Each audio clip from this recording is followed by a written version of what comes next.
नमस्कार, जोहार। आप देख रहे हैं YBN बिहार झारखंड। अगर बात करेंगे आदिवासी संगठन की बात करें तो अभी लगातार एक संगठन लगातार चर्चा में है कि दिल्ली में जनजातीय समागम 24 मई को होनी है, लेकिन कई संगठन ने इसका विरोध भी किया है।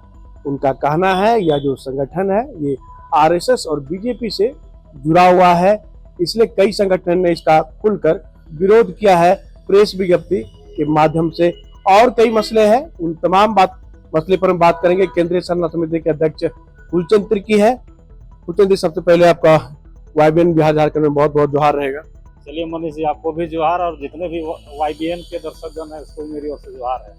मतलब ये जो अभी कई लोगों ने विरोध जताया, आपको क्या लगता है जो जनजातीय समागम 24 मई को होने वाला है उसको लेके क्या लगता है, विरोध जो लोग दर्ज कर रहे, क्या कारण हो सकता है? आज देखिए, आदिवासियों को चौतरफा हमला हो रहा है। हम निश्चित तौर से जो है आदिवासियों को जल जंगल जमीन धर्म संस्कृति अस्मिता लूटी जा रही है। और जो है जनजातीय समाज के लोग जो संगमन कर रहे हैं, जो वनवासी कल्याण केंद्र है या जनजातीय सुरक्षा मंच के लोग हैं, तो ये आदिवासियों को हिंदू बनाने का जो प्रोपेगेंडा है इन लोग का, और इस तरह की बातें करते हैं। लेकिन निश्चित तौर से जो है धर्मांतरण जो है उसमें डिलिस्टिंग होना चाहिए। लेकिन जो अभी 2026 और 27 का जो मामला चल रहा है, जो जनगणना वर्ष है, सरना धर्म कोड पर जो है इसमें मंथन होना चाहिए था ताकि सबका समस्या का समाधान हो जाए। लेकिन आदिवासियों को आईवश करने के लिए जो है वहाँ पर इस तरह का खेला चल रहा है कि आदिवासी को डिलिस्टिंग का मुद्दा में उलझा दो, डिलिस्टिंग वाला जो मुद्दा है उसमें फोकस करो, बाकी बात सरना कोड जो आदिवासी का अस्मिता और उसका पहचान है उस पे बात ना कर सके और आदिवासी अपना अलग धर्म कोड नहीं मांग कर सके। इसलिए जो है जो जनजातीय सुरक्षा मंच के लोग हैं इस तरह से जो एक अभियान चला रहे ताकि धर्म कोड में आदिवासी सरना नहीं दर्ज करके आदिवासी हिंदू दर्ज करें। दादा, सरना कोड की आपने बात किया, लगातार सरना कोड को लेकर चर्चा में है। जब से जनगणना स्टार्ट हुई है तो सरना कोड को लेकर कई लोग मांग कर रहे हैं कि जनगणना में, तो पहले तो आपने सुने तो कहा था कि वोट नहीं, तो अगर वोट नहीं तो कोड नहीं, तो लेकिन अब वो तो बातें नहीं रही। अब तो जनगणना भी स्टार्ट हो गई, लोग अपना लिखने भी लगे हैं, कोई हिंदू लिख रहे हैं, आदिवासी लिख रहे हैं, तो सरना कोड के लिए उसको कैसे देख रहे हैं जो सरना कोड को? इसमें जो आदिवासी लीडरशिप है उसमें कमी रहा है। आदिवासी जो है हमेशा से हम लोग आदिवासियों का आवाज और आदिवासियों की लड़ाई लड़ते रहे हैं। सरना कोड का मुद्दा हो या धर्मांतरण का मुद्दा है, हमेशा से हम लोगों ने प्रखरता से बातों को रखी है। लेकिन 2026 और 27 अभी जनगणना का वर्ष है और अभी देखिए हम लोगों ने जो है 2000 में ही हम लोग सरना कोड के विषय में रेल रोड चक्का जाम, पूरे झारखंड बंद, भारत बंद जैसे कार्यक्रम किए थे। अभी जो है हमारे आदरणीय सालखन मुर्मू जी, जिसका तबीयत खराब है, बहुत जोर शोरों से उन्होंने पूरे झारखंड में पूरे भारत में अभियान चलाया था। लेकिन जैसे जैसे 2027 26-27 का जो जनगणना आती है, सारे आदिवासी संगठन चुप है, मौन है, कोई इसमें बोल नहीं रहा है। राज्य के मुखिया ही तो हिंदू लिख देते हैं ना, राज्य के मुखिया लिखते हैं, अर्जुन मुंडा लिखे हैं, बाबूलाल मरांडी लिखे हैं, यहाँ पे राष्ट्रपति जो महामहिम द्रौपदी मुर्मू ने भी लिखा है। इन चीजों को कैसे देखते, क्या कैसे विश्वास होगा आदिवासी समाज? आज आदिवासी के नाम पे लोग हमेशा राजनीतिक किया है, जनजातीय समाज का हमेशा राजनीतिक किया है। लेकिन आदिवासी का जब अधिकार की बात होता है, आदिवासी के अस्तित्व की बात होता है, आदिवासी के धर्म की रक्षा की बात होता है, तो नेता अपना मुड़ी बचाने में लगल रहते हैं। क्योंकि जो 2026-27 का जनगणना फोरम में हिंदू, मुस्लिम, सिख, ईसाई, जैन, बौद्ध आदि का जो है धर्म कोड है। लेकिन आदिवासी जो है सरना मानने वालों के लिए अलग से धर्म कोड नहीं है, जिसके कारण जो नेता लोग जो है अपना अस्तित्व बचाने के लिए, अपना नाम फेम बचाने के लिए अपने आप को हिंदू दर्ज कर रहे हैं ताकि जो है वो आदिवासी का भी लाभ ले और हिंदू का भी लाभ ले। लेकिन इसमें जो आम जनता, जो आदिवासी जो रूढ़िवादी परंपरा संस्कृति को मानता है, अभी अदर का भी कॉलम नहीं है, तो जो आदिवासी रूढ़िवादी परंपरा संस्कृति को मानता है, सरना धर्म को मानता है, वो किसमें अंकित करेगा? तो ये जो है राष्ट्रीय स्तर का एक धर्मांतरण है। यहाँ के नेताओं को भी, हेमंत सरकार को भी, या तो बीजेपी के बाबूलाल मरांडी है, चंपाई सोरेन है, सभी को अदर कॉलम कम से कम इसमें मांग करना चाहिए ताकि आदिवासी स्वतंत्र होकर अपना अन्य अन्य का कॉलम में अपना नाम सरना सरना लिख सके, आदिवासी लोग सीखे, लेकिन इसको ऐसे कॉलम को भी इन्होंने बंद कर दिया है। तो एक तरह सोची समझी रणनीति के तहत आप किसके पक्षधर, सरना कोड के पक्षधर है या आदिवासी धर्म कोड, आप किसके पक्षधर हैं?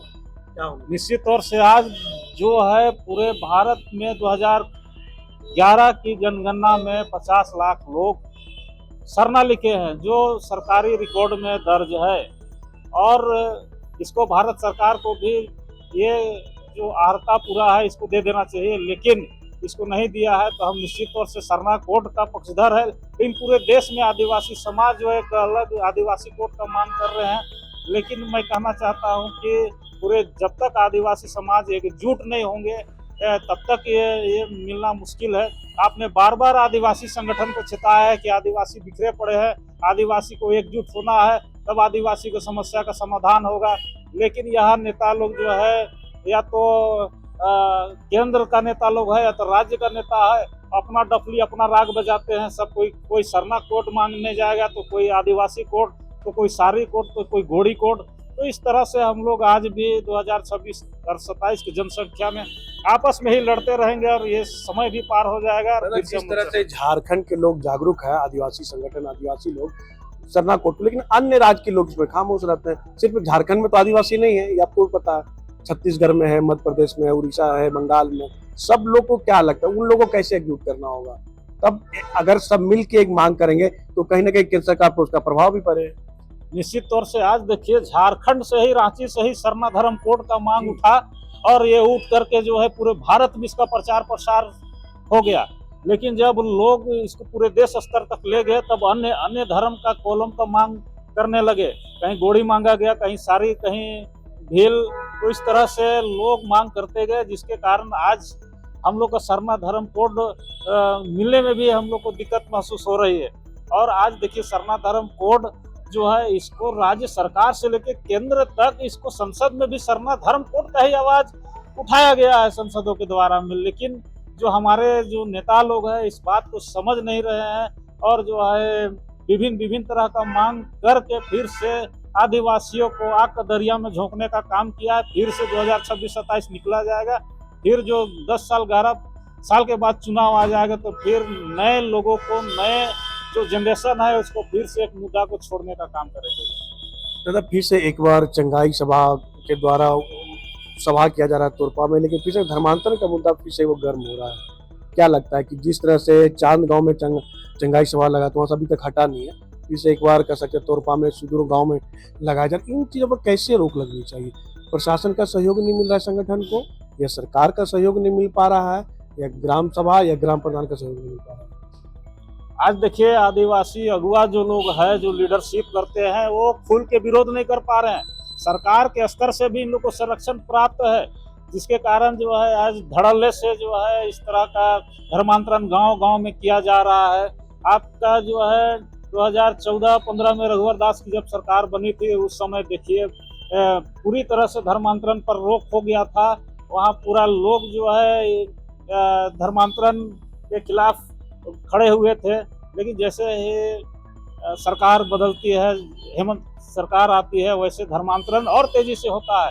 2017 में हम लोगों ने धर्मांतरण निषेध बिल जो लागू करवाया था, जिसके कारण जो है उसमें कमियां आई थी।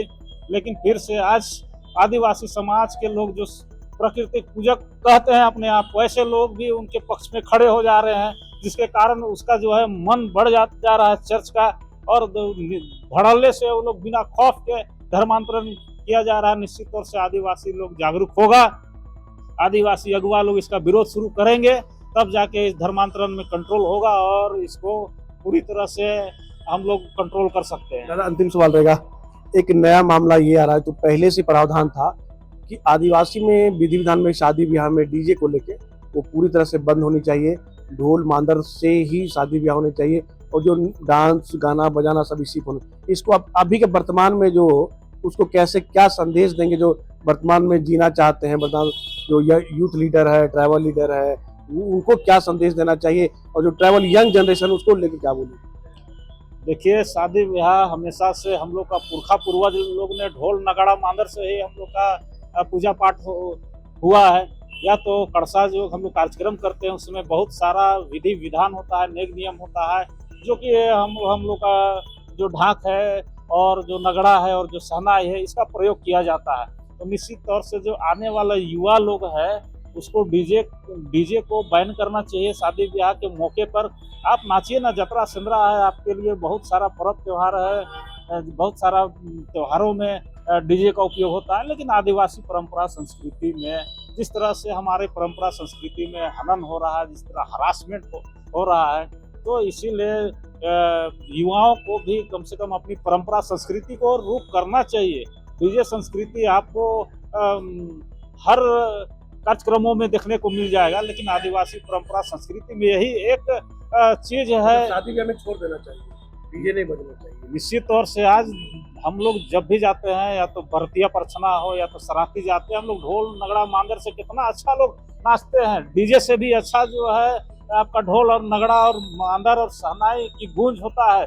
इससे लोग जब बजता है तो लोग अपने पाँव को जो है स्थिर नहीं रहते हैं, खुद से खुद जो है शरीर झूमने पर मजबूर हो जाता है। इतना अच्छा कल्चर और संस्कृति है, इसको हम लोग कहाँ छोड़ रहे हैं। हम लोग को अपना जो संस्कृति में लौटने की जरूरत है और अपनी संस्कृति को रुख करना चाहिए, क्योंकि आज युवाओं को समझने की जरूरत है।